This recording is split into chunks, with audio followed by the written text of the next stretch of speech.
êtres humains. Ici, les 24 vieillards, Satan veut imiter les 24 vieillards qui se trouvent autour du trône de Dieu dans le paradis au ciel.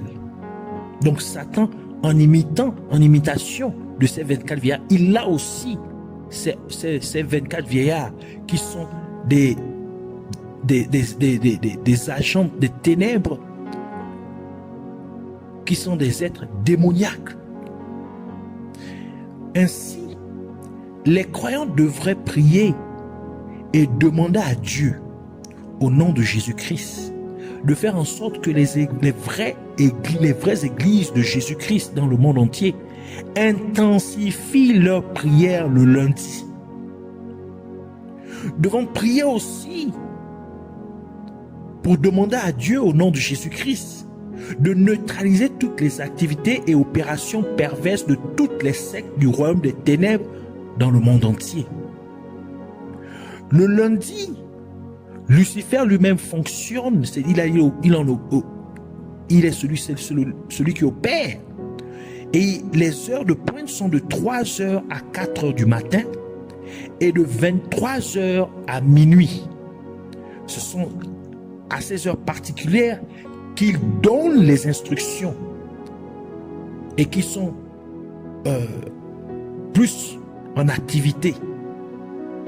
Sa mission est d'apporter la destruction dans tous les domaines de la vie, tel que la parole de Dieu déclare dans Jean chapitre 10 verset 10 qui dit: le voleur ne vient, ici faisant allusion à Satan, le voleur ne vient que pour dérober, pour tuer et pour détruire.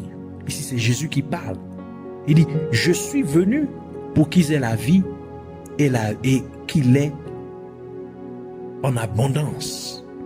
Donc Jésus nous fait savoir que Satan, le diable, ne vient que pour dérober, tuer et détruire. Donc le lundi, il vient avec ce but principal, c'est d'amener la destruction dans tous les domaines de la vie.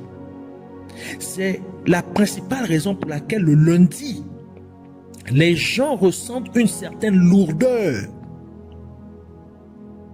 Et certains parlent même de la maladie du lundi, qu'on appelle en français la lendiose.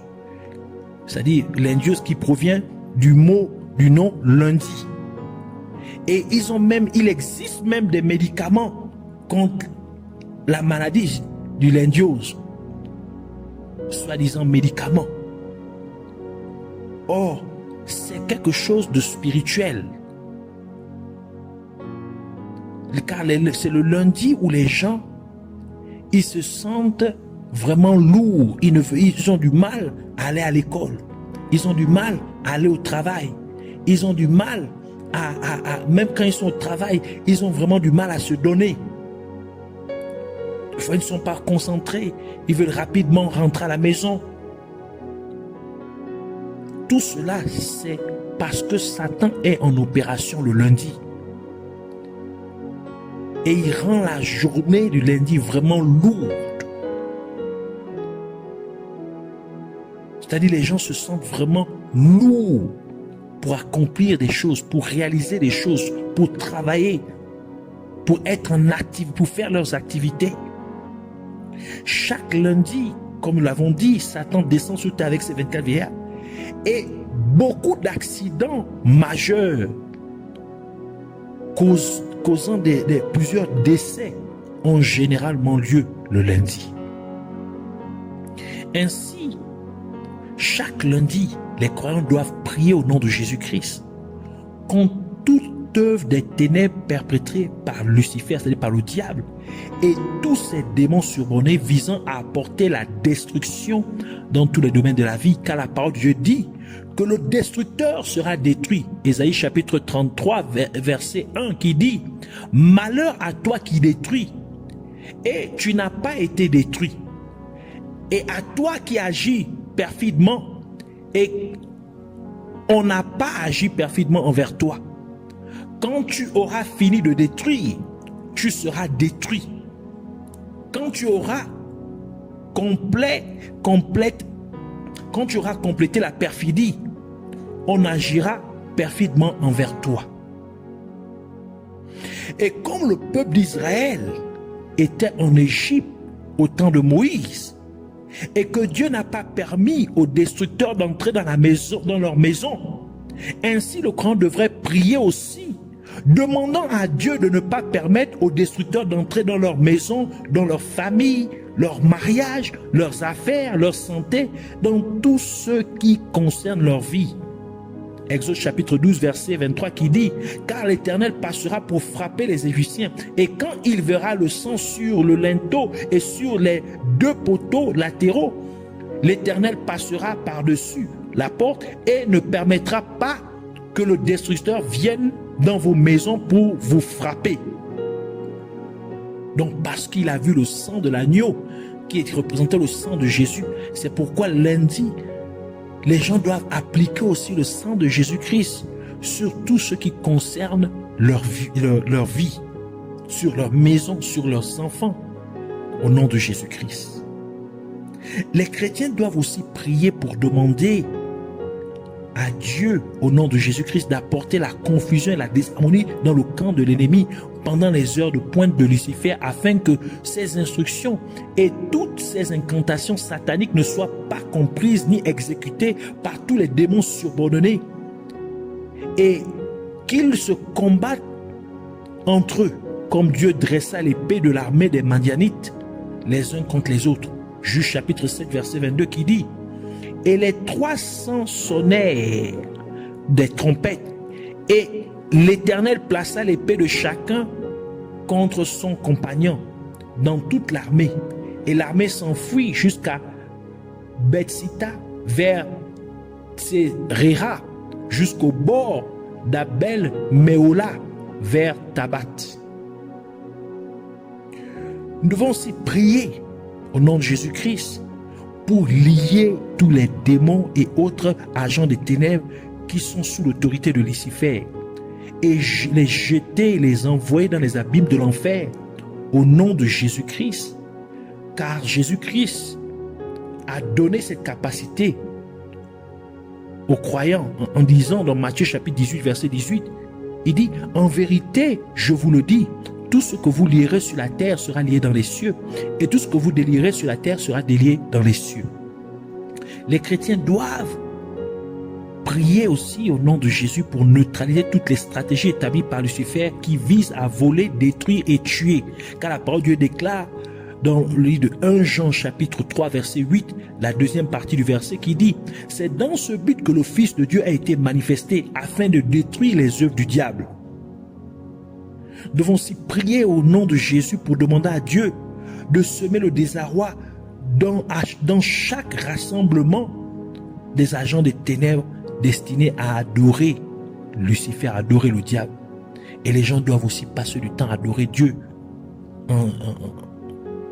durant le 2e jour. Alors il est important de comprendre qu'au 2e jour de la semaine, le chrétien doit prier sur le thème de la séparation.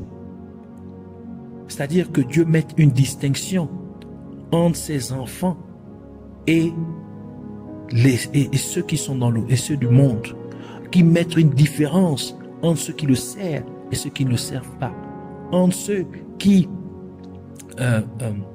sont justes à ses yeux et ceux qui ne le sont pas. Qu'il mette une distinction, une différence, comme il le fit avec le peuple d'Israël en Égypte du temps de Moïse, que Dieu le fasse aussi avec ses enfants. Donc le thème principal qui régit le 2e jour de la semaine, qui est Sheni en hébreu, ou lundi, c'est la séparation.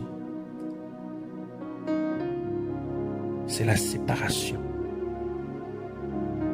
Que Dieu aussi prépare son peuple pour être séparé de ce monde et être enlevé pour l'enlèvement, c'est-à-dire pour le retour de Jésus-Christ, pour l'enlèvement. Alors c'est pourquoi nous voulons aussi prier. Et le deuxième jour, il faut comprendre qu'il faut prier aussi contre toutes les œuvres du diable, car c'est le diable le lundi qui est en opération. Donc il faut contre toutes les stratégies du diable. Et ces stratégies visent particulièrement, principalement à apporter la destruction dans tous les domaines de la vie des êtres humains. Alors c'est pourquoi nous voulons prier. Alors tu vas répéter cette prière avec moi. Au nom de Jésus-Christ, Père Céleste, je te remercie, toi le seul et véritable Dieu, pour ton enseignement.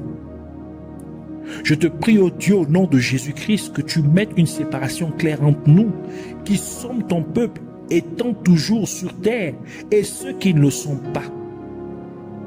Je déclare qu'une telle séparation est manifeste au nom de Jésus-Christ, car nous ne sommes pas de ce monde. Comme toi-même, Seigneur Jésus-Christ, tu n'es pas de ce monde. Mais nous sommes du royaume de Dieu. Nous n'appartenons pas à ce monde, mais nous appartenons au royaume céleste de Dieu. Par conséquent, je te prie au nom de Jésus-Christ de bien vouloir, Père Céleste, nous garder du mal, car nous sommes toujours ici-bas dans ce monde. Je te prie, ô Dieu, au nom de Jésus-Christ, de faire une distinction claire entre nous qui avons été déclarés justes par notre foi en Jésus-Christ et les méchants. Fais une distinction claire entre nous qui te servons et ceux qui ne te servent pas. Qu'une telle distinction soit dans tous les domaines de nos vies au nom de Jésus-Christ. Qu'il y ait une distinction entre la façon dont nous habillons et celle dont les gens du monde s'habillent, dans la manière avec laquelle nous parlons, et la façon dont les gens du monde parlent. Qu'il y ait une distinction entre la façon dont nous agissons et la façon dont les gens du monde agissent. Qu'il y ait une distinction dans la manière dans laquelle nous nous comportons et celle dont les gens du monde se comportent. Qu'il y ait une distinction dans la manière dont nous pensons et la façon dont les gens du monde pensent.